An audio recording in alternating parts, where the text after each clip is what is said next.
काल रात्री मी हरभऱ्याची डाळ आणि मुगाची डाळ थोडीशी अशी भिजत घातली होती आणि सकाळी ती वाटायला घेतली. त्यात हिरवी मिरची, लसूण, अद्रक, जिरं असं सगळं घालून छान वाटून घेतलं. यामध्ये हळद, मीठ, कोथिंबीर घातली आणि असे भजी करायला घेतले.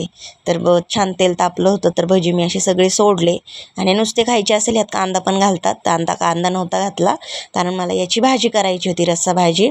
मग असे भजी सगळे तळून घेतले आणि मिक्सरच्या भांड्यामध्ये टोमॅटो, अद्रक, लसूण, कोथिंबीर, कांदा, थोडंसं खोबरं घालून वाटून घेतलं.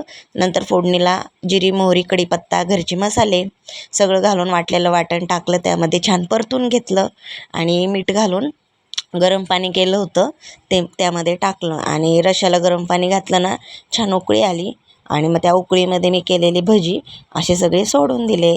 तर सुरुवातीला मी थोडेच घातले होते यामध्ये भजी, बाकीचे सुक्के मासे खायचे होते सोबत. तर छान अशी भाजी झाली. 5 मिनटं उकळत ठेवली आणि एवढा छान वास सुटला होता भाजीचा.